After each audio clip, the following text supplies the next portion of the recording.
बहुत ही ज्यादा सीवियर बीमार होना शुरू हो जाता है। कैंसर जो है वो अब बहुत ही क्रॉनिक हो चुका था और फैटल हो चुका था और मुख्तलिफ ऑर्गन्स के अंदर फैल चुका था। इलाज जारी रहता है, डॉक्टर को समझ आ जाती है कि अब शायद इसके बचने के चांसेस बहुत कम है, लेकिन साथ साथ कीमोथेरेपी, रेडियोथेरेपी जैसी जो है वो चलती रहती है। मेडिसिन भी मैंने आपको क्या बोला, ना कोई मेडिसिन चलेगी, ना इनकी कीमोथेरेपी चलनी है, ना कोई फलाना, ना कोई टमकाना, कोई चीज नहीं इनकी चलानी, वरना आपका कैंसर बढ़ता जाएगा। आप बीमार से बीमार तर होते जाएंगे। कोई कैंसर का इलाज नहीं, किसी मशीन का कोई काम नहीं आपकी जिस्म को सही करना। याद रख, मैंने आपको कितनी देर पहले बोला है। तो आज देख लें, मेरी बातें सच हो रही हैं। मेरी सच क्या है, ये 100 साल करोड़ों साल भी लगे रहेंगे उस सच तक नहीं पहुंच सकते। ये छोटा हकीम है। आगे आए रहती हैं और रेडियोथेरेपी भी जाती रहती है, लेकिन 2011 में इसकी डेथ हो जाती है। अब आपने देखा, ट्रांसप्लांट भी कर लिया, सब कुछ कर लिया, यानी कि डेथ। कितना पैसा लेके, सब कुछ लेके, तजर्बे भी किया, बेड़ा घर करके रखते। क्या मेडिकल माफिया, अंडा बटा अंडा। लेकिन समझ, ये आप बड़े बड़े होटल ना देखें कि बड़े बड़े होटल इन्होंने 5 स्टार होटल जैसे इन्होंने हॉस्पिटल बनाए हैं। आपने इलाज करवाने जाना है तो आप जोनपुरी में बैठे तिब्बे नब्बी की टीम के पास चले जाएं, आपका इलाज माजा होना शुरू हो जाएगा। याद रखें, तिब्बे नब्बी के जो एंटीकेटर है वो स्वाय तिब्बे नब्बी की टीम के अलावा कोई दूसरा बंदा नहीं रख सकता। ना हमदर्द वाले, ना करशी वाले, ना फलाना, ना टमकाना, ना कोई ये पंजाब हैथ, ना ये वफाक हैथ, ना टमकाना ना मकाना। सिर्फ और सिर्फ तिब्बे नब्बी की टीम के अलावा कोई इसका एंटीकेटर नहीं रख सकता। सुनाओ पंजाब हैथ वाले, वफाक हैथ वाले, हमदर्द और करशी वाले दिला लो, सुनाओ कैसी बात है। एंटीकेटर भी हमारे, कानून भी हमारा, कौंसल भी कोई नहीं, लेकिन कानून भी हमने अपना चलाना है, एंटीकेटर भी हमने अपने चलाने हैं। रोक के दिखाओ हमको, कैसे रोकोगे? तुम्हारे ऐसी की तैसी फिर के रख देगा छोटा की, छोटा की मैं से चुटकियां बजा जाकर तुम्हारी रगड़ के बैन बजा देगा। तो ये देखा आपने, यानी नसीहत मोज बातें आपको बतानी थी कि ये चेक करें, ये पाकिस्तान के तिब्बे नबी की टीम कितनी बड़ी आला काम है। पूरी दुनिया में हकीम है तो पाकिस्तान में, याद रखें, और वो भी चंद है पाकिस्तान में तिब्बे नबी के पास, बाकी कोई हकीम नहीं है, याद रख रहे हैं। बाकी सब यकीन करे गत्ता प्रोग्राम है। गत्ता प्रोग्राम समझते हैं, गत्ता प्रोग्राम है ये, याद रख रहे हैं। कोई डिग्री वाला, कोई यूनिवर्सिटी वाला हकीम नहीं बना सकता। हकीम जब भी बनेगा उस्तादों से सीख के, सीखने और सिखाने का नाम है। वो दरवेशों के पास बैठेगा, बुजुर्गों के पास बैठेगा, तो उसको हिकमत के बारे में कुछ पता चलेगा कि हकीम कैसे बनना है, इलाज मुआवजा कैसे करना है, और किसी की ज़िंदगी को कैसे बचाना है। याद रखें, सेहत की तरफ कैसे लेके आना है। अल्लाह के बाद अगर कोई ज़िंदगी आपको दे सकता है तो वो हकीम के अलावा कोई नहीं दे सकता। इसलिए पाकिस्तान के जितने भी सियासतदान हैं, जितने ब्यूरोक्रेट्स हैं, सारे जितने जर्नैल, जितने कर्नल, जितने भी ब्रिगेडियर, सारे अपने साथ प्राइवेट हकीम रखें अपने। प्राइवेट, मैं प्राइवेट ट्रीटमेंट देता हूँ। देखा, पूरे वर्ल्ड में मैं प्राइवेट ट्रीटमेंट देता हूँ। मैं आम पेशेंट देखता नहीं, मेरा स्टेटस ही ये है। तो ये बात है, अपने आप को सोचें। इस तरह का ना कोई इलाज है, ना इस तरह का कोई सिस्टम है।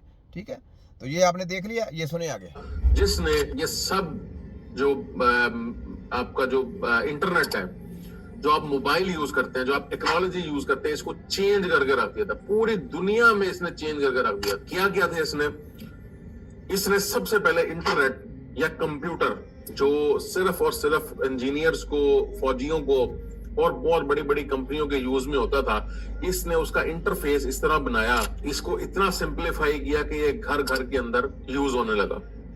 टेक्नोलॉजी जो है वो घर घर के अंदर मुयस्सर हो गई। और इसके बाद फिर इसने एक रेवोल्यूशनरी, यहाँ पे मैं आपको बता दूं, ये जो साइंस की जो चीज़ें हैं वो है आपकी, देखें, जैसे गाड़ियाँ हो गई, जहाज़ हो गए, कंप्यूटर हो गए, मोबाइल हो गए, ये चीज़ें जो इलेक्ट्रिक की चीज़ें हैं, ये इंसान ने खुद बनाई हैं। इसमें इंसान जो है ना अपनी महारत खुद कर सकता है, लेकिन अल्लाह ताला ने एक इंसान को खुद बनाया है, एक अल्लाह की टेक्नोलॉजी है। इसमें सब साइंस ज़ीरो हो जाएगी, सब साइंस ज़ीरो हो जाएगी। मैंने भी मरना है, मौत बरहक है, आनी है। क्यों? रूह ने उड़ना है, बाकी रह जानी है बॉडी। मिट्टी तो मिट्टी का इलाज करना है, सिस्टम तो रूह का है। सिस्टम रूह को जिसने समझा नहीं, वो रूह को समझ के इलाज नहीं करेगा, वो कैसे इलाज कर सकता? नहीं कर सकता। जिस्म को समझे, क्या क्या है जिस्म। जी यार, ये इतनी ब्रीकी बातों में मैं देखा कितनी गहराई वाली बातें दे गया हूँ, तो इसलिए उनको समझ नहीं है। WHO को या अमेरिका, लंदन, जर्मन, यहूदियों को, या क्या कहते हैं कि जो बाहर के लोग हैं तलीमें देने वाले, उनको पता ही कुछ नहीं। वो तो मुसलमान है ही नहीं ना, वो कैसे स्टडी कर सकते हैं? उनको इस चीज़ की स्टडी नहीं है। ठीक है, ये उसके लिए सबसे पहले मुसलमान होना जरूरी है। मुसलमान कलमा गो होना जरूरी है। और दूसरे नंबर पे नबी पाक सल्लल्लाहु अलैहि वसल्लम के नारे लगाना जरूरी है। नबी पाक सल्लल्लाहु अलैहि वसल्लम से मोहब्बत करना जरूरी है। अगर आप नबी पाक सल्लल्लाहु अलैहि वसल्लम से मोहब्बत नहीं करेंगे, बुग़्ज़ रखेंगे, तो आप इस मुकाम पे नहीं पहुंच सकते, याद रख लें। ठीक है, तो ये बात है। तो ये जनाब ये बातें मैंने आपको बता दी, ये जनाब इन्होंने जो बोली थी मैंने उसका भी बता दिया आपको, ठीक हो गया। अच्छा, कैंसर जैसी मुजीब बीमारी का भी मैंने आपको बता दिया क्या करना है कि कैसे था, हो गया। ये नहीं, यहाँ पे ये सुने ज़रा। इसका नाम मोहम्मद अबरार, जामपुर से। कैंसर हुआ था, ये गर्दन में था, 4 कीमो दी थी, आज चौथी है। हाँ। अच्छा, चौथी पे अब कितना आपको फर्क लग रहा है पहले से अब तक? माशाल्लाह बहुत ज्यादा हाँ, फर्क है। अच्छा, बहुत उसने ज्यादा कीमो पे इलाज करे, उसका बेड़ा खराब हो गया तो इसको 4 कीमो के बाद बड़ा फर्क पड़ गया। ये सब इनके एजेंट है, दलाल लोग हैं। ऐसा कीमोथेरेपी को भी इलाज नहीं हो सकता, याद रखें। कीमो से आपके अंदर तरह तरह की नई बीमारियां आ सकती हैं, लेकिन आपका इलाज नहीं हो सकता। अगर कोई कहता है आपका इलाज हो जाएगा कीमो से, आपकी चपड़े मेरा सर, नहीं हो सकता, याद रख लें, ठीक है। ये बकवास करते हैं ऐसे, क्लियर हो गया। मरीज का नाम ठीक है। ये इसने गर्दन का जख्म सही करने, कैंसर के खिलाफ इलाज, तुम्हारी ऐसी की तैसी। छोटा हकीम, आगे क्या छनकना बजाने वाले हैं, हकीम बैठा है, ठीक है। ये ले, ये सुने